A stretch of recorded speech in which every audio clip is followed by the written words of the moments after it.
The Defence Secretary's pushed back at a warning from the former Army Chief, General Lord Richard Dannatt, that the size of the British Army could shrink significantly without more investment. Speaking yesterday, Grant Shapps said that under the Tories, the strength of the army will not dip below its current level of 73,000. Joining us now is good friend of the show, former chair of the Defence Select Committee, Tobias Elwood. Tobias, who's right here? Is Lord Dannatt right to be concerned? Yes, we should all be concerned, because if you reduce your security, if your defence posture isn't strong enough to deal with ever-growing threats, then our lives will be affected, our economy will be affected. And as we've discussed so many times, our world is getting more dangerous, it's getting more contested, it's more fragmented. New alliances are forming as well, all around us. And we've been sitting on a peacetime defence budget for a couple of decades.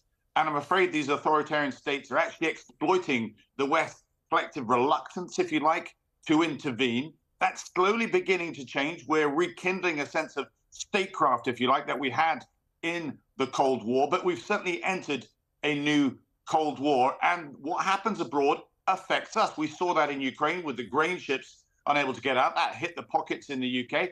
Likewise with the Red Sea as well. So if we are a nation that does step forward, perhaps when others hesitate, we need to have, the Army, the Air Force, the Navy, to be able to cope with that. And right now, our defence budget is too small to cope with the increasing demands, the tempo of operations that we're now sending our troops on. Is it as simple as budget, Tobias? Is there also a problem, potentially amongst the public, of lack of appetite of people saying, I want to join the military? Yes, you're absolutely right. I mean, there's two things there. Firstly, always important for people like me constantly saying we need a bigger armed force to ensure we take the British people with us. I try to emphasize the link, the symbiotic link between our economy that's so affected and involved in the international community. We embrace globalization. You know, if those ships can't get through shipping lanes, it affects us. So that's why we need the armed force. But you're right to say we're struggling with recruitment. And with the simple reason for that is that we're not paying them enough and not providing the accommodation as well. Civilian streets, there's easy occupations to be had for similar salaries. There's £18,000 you get paid as a basic soldier. It's not kept up, I'm afraid, with the civilian counterparts. And therefore, we do need to look at this seriously if we need to increase the size of our armed forces. You know, we had, in 1991, when I was in the armed forces, we had five divisions that we could put out on operations or for exercise. Today, we're down to simple one.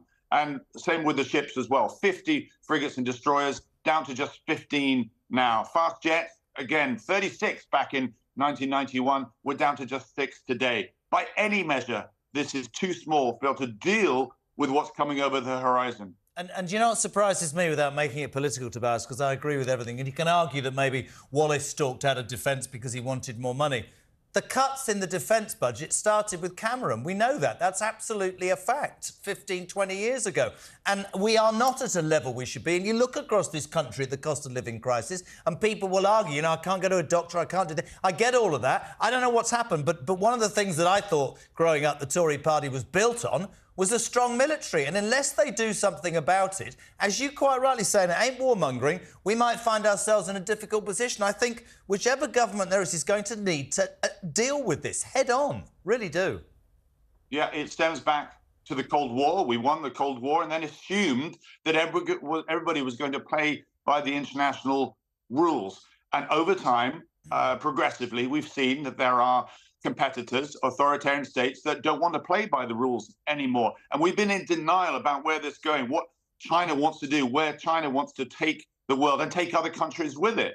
And it's now all coming to a head when we recognize how our own economy is being challenged. And that's where the penny needs to drop in the Treasury itself, because the MOD, everybody in the MOD, including the defense secretaries, recognizes the state of our armed forces, they recognize the need to invest. But it's not happening because the Treasury won't provide the funds. But the Treasury is now being affected because our economy is then hit. That means there isn't enough money for schools, for hospitals, for the policing and everything else like that. You don't invest in your defence, you quickly learn the hard way that your economy will be impacted.